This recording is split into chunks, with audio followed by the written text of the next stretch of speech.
Tu es Non, monté c'est pour pas le monter pour Congo, le ça, Congo. moi, je te fais descendre. Hein. Tu n'as aucune chance de continuer. Je t'ai Non, fait c'est pas monter monter pour le par Congo. respect. Ouais. Bref, là, je vais orienter ailleurs parce qu'en réalité, d'abord, je montais pour intervenir par rapport au discours que le frère a tenu tout à l'heure. Mais comme on a dit qu'on passe là-dessus, je me focalise sur le sujet qui est à l'ordre, l'impudicité. Bon, je voudrais savoir quelque chose parce que ça, c'est surtout pour un ami qui a une orientation sexuelle inadéquate. Bon, qui est homosexuel, si on veut dire comme ça. Et quand je cause avec la personne, elle me dit, elle, parce que c'est la personne, c'est un homme, me dit, c'est pas moi qui fais. Je n'ai aucune attirance envers les femmes. Les femmes ne me disent rien. J'ai essayé, ça ne me procure rien. Je suis comme ça. Je ne sais pas. C'est contre mon gré, mais c'est comme ça. Comment est-ce que on, on catégorise ce genre de personnes, les personnes impudiques ou alors les victimes de la nature? Et qu'est-ce qu'il faut Alors, pour eux? les péchés de l'impudicité englobent plusieurs péchés. À chaque fois que tu touches à ton sexe, que tu l'utilises en dehors du cadre du mariage, c'est de l'impudicité. Donc, masturbation, pornographie, homosexualité, transsexualité, tous les péchés qui touchent au sexe, si tu utilises ton sexe en dehors du cadre établi par Dieu qui est le mariage, tu es un impudique. Maintenant, Dieu fait bien les choses. Dieu est trois fois saint. Et donc, c'est lui qui nous a créés. Ton corps lui appartient. J'aimerais que vous puissiez garder en mémoire. Vous savez que le corps que vous avez maintenant, c'est le même corps qui va être ressuscité au dernier jour. Jésus-Christ, quand il a paru à ses disciples, il est venu avec le même corps qu'on a cloué à la croix. C'est ce corps que tu as, que Dieu va transformer en corps d'incorruptibilité. Donc, si tu n'acceptes pas l'Esprit de Dieu en toi, si tu ne sanctifies pas ce corps aujourd'hui là en toi, ce n'est pas demain que tu pourras le faire pour le Seigneur. Donc, les victimes, pour moi, ça n'existe pas. Deutéronome 28 dit, j'ai mis devant toi la vie et la mort, choisis la vie. C'est que celui qui aime encore le monde ne veut pas se détacher du péché. Voilà. Donc, tu diras à ton ami, la seule manière pour pouvoir vaincre cet esprit-là, parce que c'est un esprit, c'est un démon. Le démon, c'est tout ce qui empêche un homme d'avancer dans sa destinée. Le démon, c'est tout ce qui tourmente un être humain. Donc là, il doit jeûner et prier. Jésus-Christ a dit, ce type de démon ne sort que par le jeûne et la prière. Il doit jeûner et demander à Jésus-Christ de lui donner le dégoût de l'homosexualité, qu'il puisse haïr cette pratique. Voilà. Donc, il jeûne et il prie. Il demande au Seigneur si réellement c'est un chrétien. Si ce n'est pas un chrétien, je ne peux rien pour lui. Il faut d'abord qu'il puisse naître de nouveau. Et quand il naît de nouveau, l'Esprit de Dieu vient habiter en lui. Et là, l'Esprit de Dieu, au travers de lui, va lui donner la force de sortir de cette situation. Maintenant, si c'est un chrétien, là, il doit prier et jeûner pour que cet esprit qui le tient captif de la masturbation puisse le quitter. Voilà mon frère. Ok. Je peux donner, vous faire part d'une autre préoccupation. Son accord avec le sujet, Oui, oui, oui. allez-y. Bon, et ceux qui se marient et divorcent ensuite, on les classe toujours dans les personnes impudiques. Ceux Non, qui se parce que, marient et divorcent après. alors, faut connaître la cause du divorce. La seule porte de sortie que Dieu a donnée pour divorcer, c'est l'adultère. Il n'y a pas une autre porte. Il y en a qui ne divorcent pas par cause d'adultère, il y en a qui divorcent parce que la fille ou l'homme ne remplit plus ses conditions. Parce qu'ils n'étaient pas partis sur la base de l'amour. Elle avait peut-être pris cet homme pour les papiers. Exemple ici, ça se passe. Tu n'as pas les papiers, mais cet homme a la nationalité française, tu vas l'épouser, tu vas te marier avec lui pour les papiers. Et quand tu as eu tes papiers, là, tu divorces. Donc, tu vois, le Seigneur regarde la motivation première. Qu'est-ce qui t'a poussé à te marier avec cet homme? C'est ça. Pourquoi tu divorces? Si tu divorces pour cause d'adultère, là, tu es en accord avec la parole de Dieu. Mais si tu divorces pour autre cause que l'adultère, là, tu as commis un péché devant Dieu. Parce que non seulement tu te rends adultère toi-même et tu vas rendre ta femme adultère. Voilà. Voilà, justement, vous avez évoqué un côté que je pouvais aussi soulever. Parce que quoi, moi, là, c'est mon cas personnel. Je suis chrétien parce que je suis chrétien, j'ai côtoyé une fille et après on a couché ensemble qu'après le mariage. Voilà. Mais sauf que après le mariage, j'ai découvert que c'était une vraie machine à sexe. Et je n'en pouvais pas. Je n'en pouvais plus, je ne supportais pas le rythme. Vous voyez. Et du coup, ça lui a donné l'occasion de vagabonder. Mais je ne pouvais pas cautionner le fait qu'elle soit avec ma femme et puis elle regarde ailleurs. Hein. Donc, du coup, j'ai mis un terme à notre relation. J'ai divorcé, comme on dit. Mais par la suite, je veux plus me retrouver dans ces mêmes conditions. C'est la raison pour laquelle moi, j'ai décidé de ne plus attendre jusqu'au mariage avant de coucher avec une fille. Moi, je veux connaître la fille avant de Non, prendre mais des engagements. toi, tu es trop fort. Eh, les Camerounaises, là, vraiment. Mais, Toi, tu es un cas bizarre. Eh, vous avez vu le cas de notre frère, là? Non, mais non, ça, c'est du jamais vu. Yeah, yeah, yeah. Non, donc c'est une mais machine à sexe. oui, une vraie machine. Parce que vous, je ne peux pas chaque fois être avec une femme avec qui je vais finir ma vie, être en train de faire des rapports sexuels 2 à 3 fois chaque nuit. C'est pas. Non, je vais mourir avant le temps. C'était un peu le cas. Mais c'est ton devoir, non? Mais mon devoir, je suis pas une machine. C'est pas parce que c'est mon devoir que je vais me sacrifier. Et vous convenez avec moi que si on regarde la fréquence de ces choses, c'est une vraie machine. Je vous dis sincèrement, elle est prête à le faire 7 jours sur 7 et pratiquement 2 fois par jour. C'est Non, pas. non, 2 fois par jour, c'est acceptable. Moi, je pensais que c'était 5 fois, 4 fois. Attendez, j'ai dit en moyenne. En moyenne, ça veut dire en moyenne 2 fois par jour et 7 jours sur 7. Ça, vous le Ah, pouvez. d'accord. Ah, ouais. Ah, d'accord. Donc, tu as fouillé, quoi. Oui, bien sûr, je ne pouvais pas supporter le rythme. Et aussi, je ne pouvais pas l'adapter à mon rythme parce que quoi, elle était presque insatisfaite. Et de ce fait, elle ne se satisfaisait plus juste avec moi. Et moi, je pouvais pas accepter partager mon épouse avec quelqu'un d'autre. D'accord. Et ça fait combien de temps? Ah oui, en plus, elle allait coucher avec d'autres maris à part toi. Justement, justement parce que je ne supportais pas le rythme. Ah, d'accord. Ouais, ouais, ouais. Ah, d'accord. Ok, c'est comme ça l'affaire. Non, non. Là, tu es clean, hein? Tu es clean aux yeux du Seigneur parce que non seulement c'est une machine à sexe et en plus, elle, vous vous êtes mariés, tu l'as dotée, vous êtes mariés, tout. Ouais. Et c'est à cause de ça que tu as divorcé. C'est toi qui a pris l'initiative de divorcer. Oui, j'ai pris cette initiative parce que quoi, si je ne partais pas à son rythme et que je faisais le moins que je pouvais et qu'elle s'y tenait, je pouvais la garder, hein, tu vois. Mais le truc, c'est quoi? C'est que je ne supportais pas le rythme et elle a dit, bon, comme tu ne peux pas aller à mon rythme, je vais trouver quelqu'un avec qui faire les panaches. D'accord. Il y a une femme qui dit, mais c'est quel homme qui est fatigué de nourrir sa femme? C'est une femme qui le dit, hein, regardez.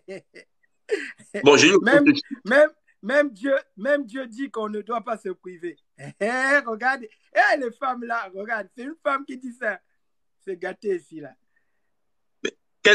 non, elle le dit parce qu'elle n'est pas tombée sur un homme qui est aussi une machine. Parce que quand elle va tomber Mhm. sur un homme qui est une machine, elle saura que non, elle ne va pas se sacrifier pour des choses éphémères. Voilà. Parce que le sexe est éphémère. En réalité, le sexe, c'est pour faire des enfants. Le plaisir aussi, voilà, c'est accompagnateur. Mais en réalité, la communion de sexe, c'est pour faire des enfants. Et Exactement. Non, l'apôtre Paul dit qu'il faut être modéré en toutes choses. Voilà, voilà. effectivement. Donc, quand on n'a plus de modération, que ce soit dans le sexe, que ce soit dans le manger, le boire, c'est l'excès qui tue. Dieu condamne l'excès de toutes choses. Effectivement, là, le frère a raison. Dieu, la Bible dit que Dieu condamne l'excès de toutes choses. Vous devez être dans la modération. Un sage, c'est quelqu'un qui est dans la modération, dans ses paroles, dans ses actes, dans sa manière d'être. Voilà. Donc, effectivement. Alors, mon frère,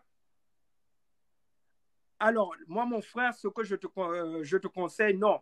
Parce que tu as dit que maintenant, tu veux goûter. Mais comment ça, tu veux goûter avant de choisir une femme? C'est interdit chez nous. C'est Mais interdit. ici, Peut, et, peut-être que, et si- attends, avant de pouvoir, parce que il y a certains hommes qui peuvent rendre leurs femmes des machines à sexe. Hein. Peut-être que c'est toi qui lui as emmené les trucs là. non, non, au Ah, contraire. Au contraire, je dirais que je suis 3 fois plus puissant qu'avant parce qu'elle m'a amené à me cultiver. Parce que maintenant, je fais des choses, j'ai appris, en fait, j'ai appris à faire des choses que je ne faisais pas parce qu'il fallait que je trouve un moyen de la mettre dans la tendance, quoi. Mais après, je constatais que plus je me donnais à fond, ça augmentait ses envies, ses désirs et tout, voilà. C'était pas, c'était un truc qu'il fallait, qu'on ne pouvait pas remplir. c'est pour ça que tu as même maigri là. Je te trouve que tu es mince. Tu as maigri. Non, je suis pas bien, au contraire. D'accord, très bien. Non, non, tu ne peux pas goûter. Moi, je ne peux pas autoriser ça. Je suis quelqu'un qui demande la sanctification. Tu ne peux pas goûter. C'est pour ça que avant de choisir ta prochaine femme, parce que j'aimerais te dire, la femme qui vient dans ta vie, c'est toi qui l'attires. Tu l'attires en fonction de ton état intérieur. Moi, je suis celui qui croit que si tu te sanctifies, tu ne peux pas attirer ce type de femme. Ça, je peux te le garantir. Impossible. Si tu te sanctifies, tu ne peux pas attirer ce type de femme. Tout ce que tu as dans ta vie aujourd'hui là, c'est parce que c'est le résultat de tes pensées. La Bible dit que l'homme est tel que les pensées de son âme. Cette femme-là, c'est toi qui l'as attirée. Oui, oui, oui, je te le dis. Si tu te sanctifies, tu jeûnes, tu pries, tu sers le Seigneur de tout ton cœur, les femmes comme ça, là, tu ne peux pas les attirer. Tu vas attirer automatiquement une femme qui s'aligne avec ta foi, tes valeurs ou quoi. Ça, je te le dis. Donc là, Euh, si tu couches encore avec cette femme et puis tu la prends pour épouse, tu viendras me donner témoignage ici. Là. Tu vas voir, tu vas encore tomber pire que ça même. Je te dis. ok, je reviendrai avec beaucoup plus de préoccupations plus tard parce que là, je vais pas bloquer l'occasion aux autres de poser leur pas de problème ou bien d'échanger sur le sujet. Bon, voilà. Je remercie votre avis et ceux qui m'ont écouté en commentaire qui se sont moqués. Et bon, le message est quand même passé. Non, non, mon frère, non, c'est très courageux de Ouais. ta part. Moi, en tout cas, j'aime ce type de personne. Tu vois, une personne comme toi, euh, si tu continues sur cette lancée-là, mais tu organises les choses, tu fais les choses selon la parole de Dieu, tu vas réussir. Toi, si ton courage que je vois là, si tu appliques la parole de Dieu, tu vas réussir, tu vas aller très loin. Ça, je te le dis. Parce que c'est beaucoup de Amen. courage. En tout cas, merci pour ton courage. C'est pas n'importe qui. Donc, t'occupe Ok. pas de ce que les gens vont dire. Dans la vie, les comptes dira-t-on, tu t'en fous. Toi, tu es unique, tu as ton étoile, tu as ta lumière. Le problème, c'est que parfois, c'est nous-mêmes qui éteignons notre lumière, hein, parce que tu as peur des comptes dira-t-on. Ta lumière, tu t'en fous des gens. Fais tes trucs, tu t'en fous des gens. Voilà. Sois béni, mon frère. Ok, merci. Bonne soirée. Merci. Voilà. Donc, je vais écouter d'abord les personnes que je n'ai pas prises. On va écouter la sœur Karel.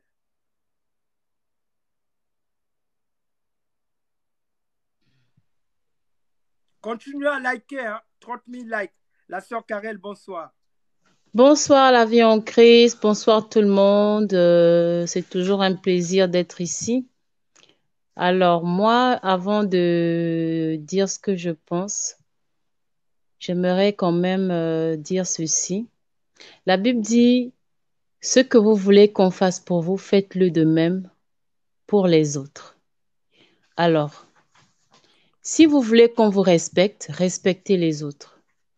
Si vous voulez qu'on vous acclame, commencez à acclamer les autres. Je le dis pourquoi. J'ai pris le live en retard. Vraiment désolée, hein. Mais je tiens vraiment à le dire. Sauf si tu veux pas et je vais descendre, c'est pas grave. Mais en fait, vous savez, il m'arrive de suivre les lives du frère Gasby et souvent, je suis choquée de la façon dont il parle des hommes de Dieu. Et je pense qu'une fois, je t'ai monté sur son live pour lui faire quand même la remarque, pour lui dire que, attention, tu connais pas les vies de ces gens. Et même si jamais ils sont dans le faux, c'est pas à toi de les juger. Laisse le Seigneur les juger à la fin. Et il a dit ce qu'il avait à dire. Et aujourd'hui, bon, je suis arrivée en retard, hein. J'ai même posé la question. Enfin, je voulais savoir, je voulais comprendre ce qui se passait. C'est après que j'ai compris que, donc il y a quelqu'un qui a parlé du mal de lui. Et là, j'ai vu comment il était déchaîné sur ton live, en train de dire, ouais, tu me traites de ceci, tu me traites de cela. Bon, bref, en fait. Donc, c'est ça le problème. Vous voulez qu'on parle du bien de vous, parlez du bien des autres. Monsieur Gaspi, j'espère que vous m'écoutez. Parce que quand moi je vous écoute, quand j'écoute vos lives, vous parlez des hommes de Dieu. Apparemment, pour vous, tous les hommes de Dieu sont faux. Et il n'y a que vous qui êtes bons. Donc, apprenez à parler du bien des autres ou alors apprenez à vous occuper de vos problèmes au lieu de vous occuper des problèmes des gens. Bon, bref, là, c'est bon, j'ai terminé. Il fallait que je le dise. Maintenant, en ce qui concerne le sujet du jour, euh, la sanctification, c'est quelque chose que chaque chrétien doit cultiver au quotidien. La Bible dit que sans la sanctification, nul ne verra le Seigneur. Et la sanctification ne doit pas seulement être en acte.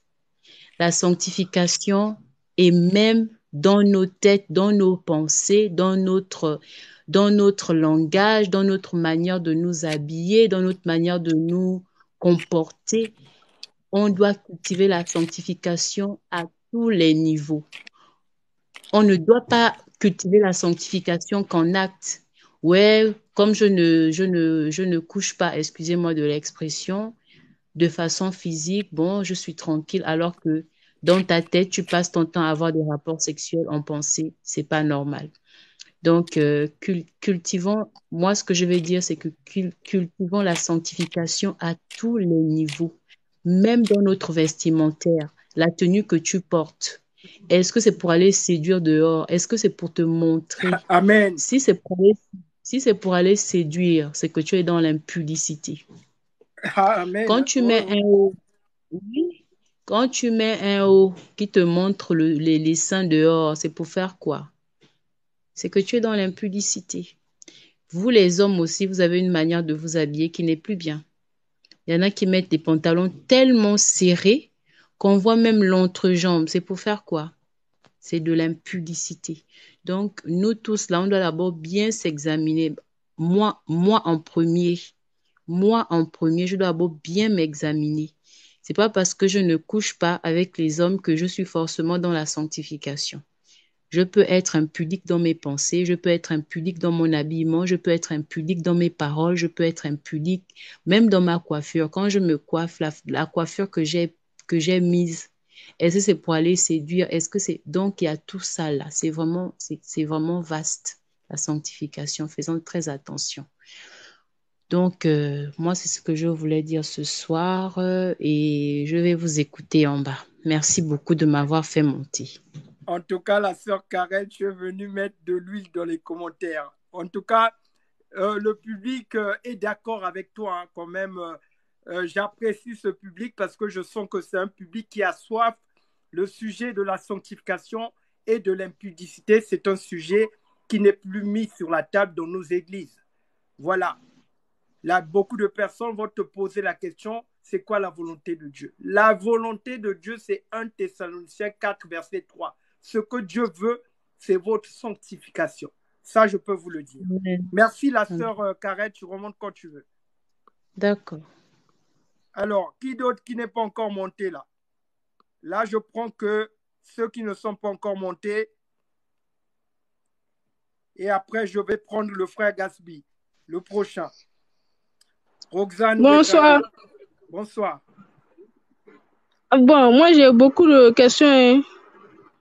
Vas-y, pose les questions. Je voulais savoir, premièrement, je voulais savoir, si par exemple tu as parmi tes amis, par exemple, même si bon, tu ne les connais pas physiquement, quoi, c'est juste sur le net, mais tu as l'impression que leur manière de faire là, ce n'est pas ça, c'est-à-dire, il y en a qui postent des photos qui ne sont pas bien et tout. Maintenant, quand tu leur dis, ils ne veulent pas comprendre. Mais tu tiens à eux, quoi. Comment on doit se séparer ou bien on doit faire comment? Alors, tu as déjà la réponse, tu as compris. Ta réponse, c'est quoi? Tu as dit la réponse là. Bon. 1 Corinthiens 15, verset 33. Les mauvaises compagnies corrompent les bonnes mœurs. Donc, parmi les clés que je vais donner pour éviter de tomber dans l'impudicité, il faut rayer la liste de tous ces amis qui sont une porte pour toi de tomber dans le péché. Il y a des amis qui vont toujours te tirer pour tomber dans le péché, pour te détacher de ta vie du Seigneur. Et le diable peut le diable peut utiliser ces personnes. N'oublie pas que nous ne combattons pas contre la chair et le sang, mais contre des esprits. Pierre a été utilisé par Satan. Jésus a dit, retire-toi de moi, Satan. Pourtant, Pierre est un disciple du Seigneur Jésus-Christ. N'oublie pas que Judas sera toujours à côté de toi. C'est pour ça qu'il faut filtrer tes amis. Il faut bien choisir tes amis. Et quand tu viens à peine de commencer avec Jésus-Christ dans la foi, je te conseille d'avoir que des amis chrétiens, uniquement chrétiens. Tous les amis mondains là, tu les bloques. Et tu ne choisis que des amis chrétiens, tu gardes peut-être un ou deux, les deux amis qui ne partagent pas la même foi que toi, ce sont des amis qui reconnaissent que tu as changé de monde, que tu es maintenant une sœur en Christ et ils respectent ta foi. Voilà, c'est les seuls que tu dois garder. Mais tous les autres là, que toi-même tu sais que lui là, il a plus une bonne vie, il faut l'enlever.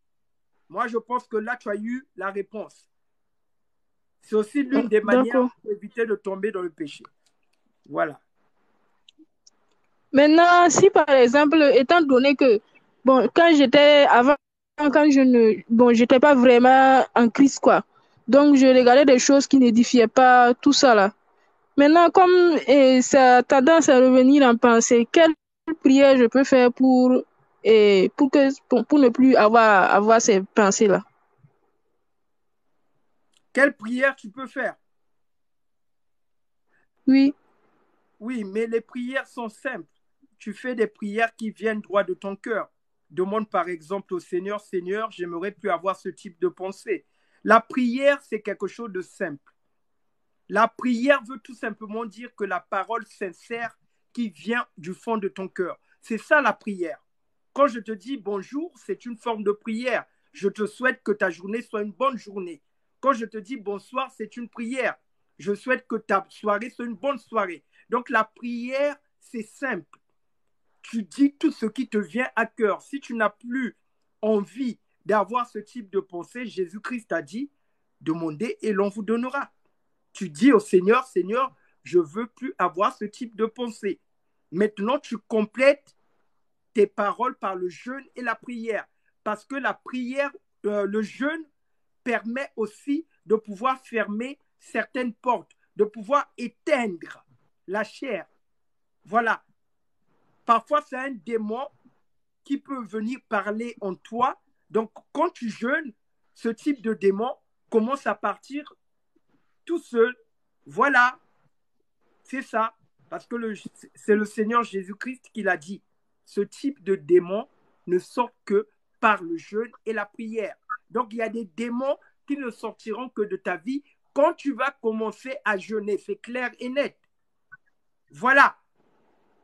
Donc, voilà, ma sœur Roxane, tu jeûnes, tu pries et tu demandes au Seigneur avec un cœur d'enfant. Moi, je pense que si tu le fais avec une foi sincère, ta prière sera exaucée sans problème. Rien n'est impossible au Seigneur. Si tu crois, tu verras la gloire de Dieu.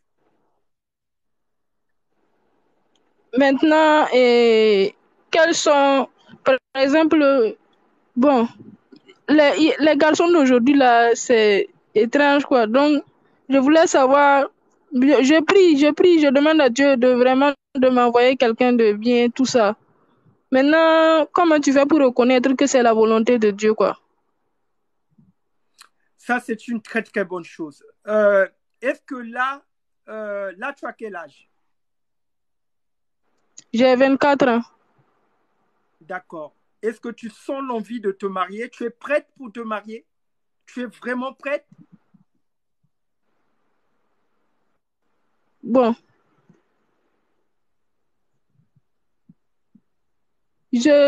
En tout cas, j'aimerais me marier, mais je ne suis pas sûre. Alors, donc, tu n'es pas prête. Tu n'es pas prête. C'est quand tu sentiras qu'au fin fond de toi, parce que Job 33, verset 14, Dieu parle tantôt d'une manière, tantôt d'une autre. Vous devez savoir qu'avant d'entrer dans le mariage, vous devez prendre connaissance quel est le canal que Dieu utilise pour vous parler. Dans les derniers temps, Joël 2, verset 28, je répandrai mon esprit sur toute chair. Dieu peut vous parler par la prophétie. Dieu peut vous parler par des songes. Dieu peut vous parler par des rêves. Dieu peut vous parler au travers de la méditation de la parole de Dieu. Dieu peut vous parler au travers d'une conviction à l'intérieur de toi qui te dit que oui, là, je suis prête pour me marier. Dieu peut te parler en fonction des circonstances et des événements qui se produisent autour de toi. Dieu peut te parler audiblement. Mais ce n'est pas toi qui choisis par quel canal Dieu doit te parler. C'est à toi de connaître quel canal que Dieu utilise pour te parler. Mais ça demande d'avoir une intimité profonde avec le Saint-Esprit et de bien connaître la parole de Dieu et d'avoir une vie de jeûne et prière. Si tu combines toutes ces choses, tu sauras que l'homme, celui-là qui vient, lui-là, c'est mon homme. Parce que le Saint-Esprit te le dira. N'oublie pas que le rôle du Saint-Esprit, c'est de te conduire dans toute la vérité, de t'annoncer des choses à venir. C'est pour ça que tu dois développer une relation profonde avec le Saint-Esprit. Tu dois dire au Saint-Esprit, guide-moi. Saint-Esprit, c'est toi qui connais toute la vérité. Conduis-moi sur le bon chemin. Là, je suis prêt. Je suis prête pour me marier. À quoi je vais reconnaître cet homme que tu mettras sur mon chemin? Si tu le fais avec une foi sincère, le Seigneur te répondra. Écoutez, je vais finir par ce verset-là. Moi, ce que je suis en train de dire, je vais appuyer, c'est dire par la parole de Dieu. Regardez, l'histoire d'une personne qui marchait dans la sanctification de manière intègre et fidèle. Regardez comment. Hébreux 11, verset 7. Hébreux 11, verset 7. C'est par la foi.